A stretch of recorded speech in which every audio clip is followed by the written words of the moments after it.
I'm Max, co-founder and CTO at Langfuse, and I'm telling you a story on how we scaled our LLM observability tool from Postgres to ClickHouse, and this happened over the last 2 years, basically. And what we're building, we are essentially building observability for these engineering teams who build the most complex and most advanced agentic systems to basically bring all these AI features live that we all want to see.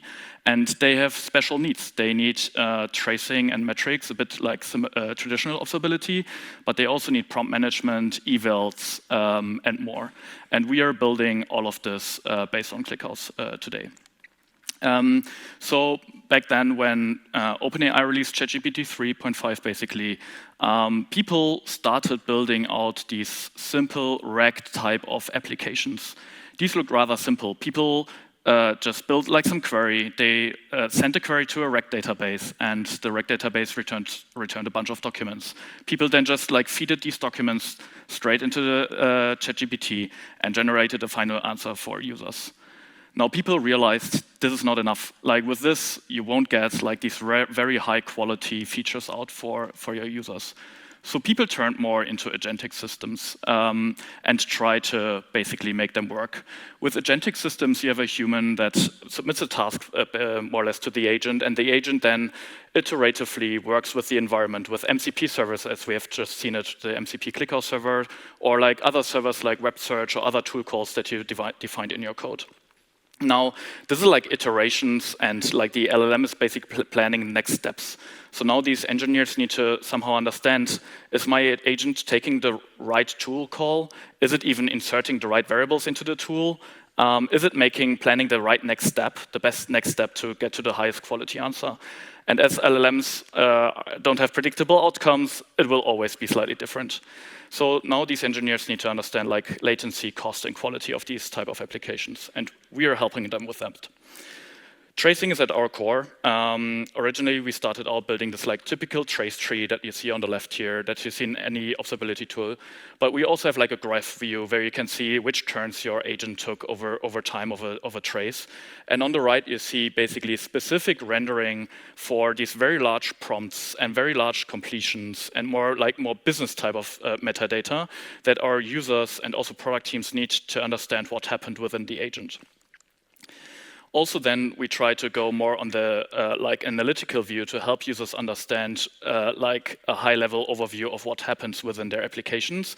They want to understand cost. They want to understand how quality developed over time, or also latency. These are typical the most important metrics our users look at. But now, once we have traces within Langfuse, our users also need to somehow generate more and more quality insights from these traces. And for these, we also built a bunch of tools around the traces that we have. So for example, one thing we built is datasets. Datasets are essentially integration tests that you run on your agent.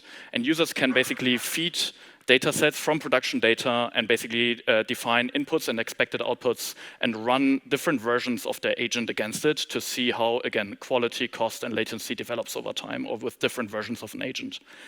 So yeah, this is what we are building. And over the years, over the 2 years, we evolved to this product. We started out with observability. We then added prompt management, then evals, and finally, we built all of this on like a data platform where we try to be as open as possible. You can always export data from Langfuse. There's lots of public APIs to always fetch the data at the time where you need it. When I talk about we are a very small team. We're about 12 people split between Berlin and San Francisco.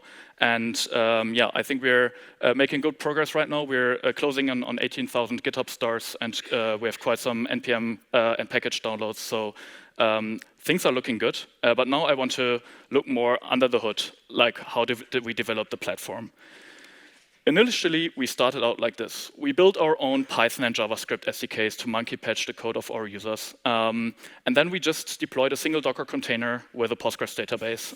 This was really nice because we are open source. So our self-hosting users had a very easy time to self-hosting Langfuse, and we were able to develop like super fast because we had a low complex infrastructure. But this setup brought us at some point to a limit. We always knew this will happen, but I can show you a bit more of a graph here. So basically, at the time, basically in June 2024, ingested amount of data really skyrocketed, and we ran into multiple issues. Basically, we had a very huge IOPS, like Postgres database on Supabase. I think that like our IOPS cost was like really, really high. I think we were on the biggest instance on Supabase. The database was sometimes going down because we just hit it with all the data that was ingested by users. So like a single node database was an issue. Analytical queries timed out. And our ingestion API also was too slow. So people started to complain about, hey, my SDK tries to send data to you. It just doesn't work. So this is where we realized we need to change Postgres, or at least the tracing data needs to live somewhere else. So we looked for an alternative, and surprise, we looked into ClickHouse for this as well. But first we wrote down some requirements. So we always knew we need columnar storage to make these analytics work. We also need very high volume inserts, and we need multiple writer and read nodes. Also, we need SQL because our users want to have like very flexible ways of slicing and dicing the data that they ingested into Langfuse. So we need to have maximum flexibility here at low latencies. And finally, the OSS license was super important to us because, again, we're like self-hostable, an open source company, so we can only use infrastructure that's like self-hostable basically anywhere. So in the end, we ended up with this infrastructure. We still had our JS and Python SDKs. We added an OTel endpoint as well. We still had the Docker container that was consuming events, but then we uploaded raw events to S3. We used Redis as a queue. It works surprisingly well at very high traffic even. And then on like worker side, asynchronously, we're then processing all this data and flush it into ClickHouse. This year was like a very large project, and this had like a tremendous impact on our users. On one Saturday afternoon, I decided to switch the flip and start reading data from ClickHouse. And you see here a latency chart of our most important UI views that we have. And it was like minutes on Postgres. And then like once I flipped it, latencies were dropping a lot. So ClickHouse served us really, really well. This was last winter. And ClickHouse and the setup I just showed you continue to scale really, really well. But also our users adopted Langfuse even further. So this is what we see now.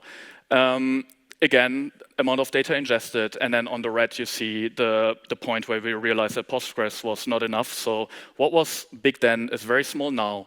So now I'm thinking about like what are next steps? Where are our bottlenecks that we see today? And I want to share some learnings that we made with V3 of Langfuse. Number one, use front-end state to like spread primary keys of your ClickHouse database everywhere. So we basically one of the most important primary keys we have is like timestamps. We're like passing them around in React state, etc., to always make sure we can like filter out ClickHouse as fast as possible. Number two is test in production. We spin up different data models in a separate ClickHouse service.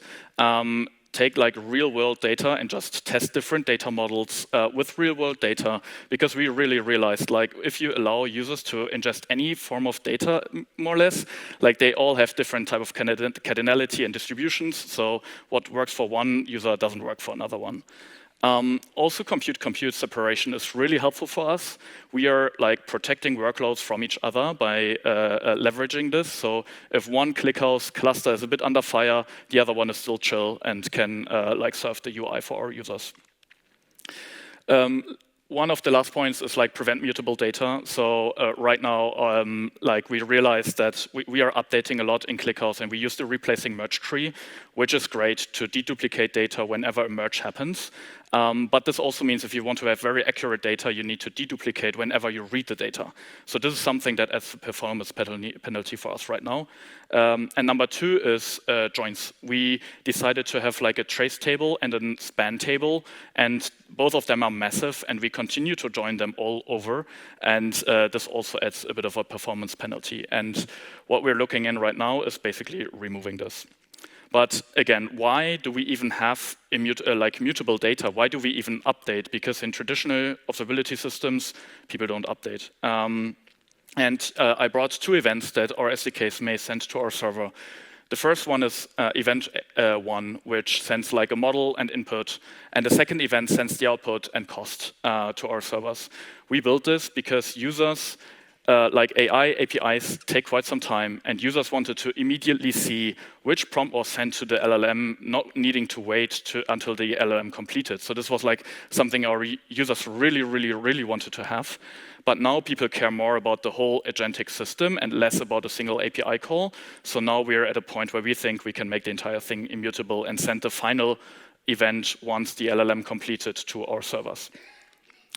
So what we want to do now is introduce a wide and immutable table. So we go from this like trace table and span table to one wide observations table that's immutable. We also have some properties that we have on the trace level, like user ID or session ID. Like our users want to track their users on Langfuse. We now want to propagate all of this into one table that's like very easy to query. For this, we also need to make some changes on the SDK side to help users to automatically propagate these user IDs, for example, across all the spans that they create in their code. So, as I said, we test in production, and we tested this new table in production. We're doing it right now. On the left side, you see the query we needed to run originally, or that we need to run right now. We need basically to join the observations table with the traces table and use the final keyword to deduplicate. And on the right side, we're just reading from the new events table, that's how we call it. And we end up with about 3 times less memory and 20 times faster queries. So this is like super helpful to get more performance for our users. So now the question is, how do we get there? Because we still have these SDKs out there that are updating. We have a new batch of SDKs that are not updating anymore. So we somehow need to make backwards compatibility work even for the people who are still on old SDKs. We can't force people to just upgrade.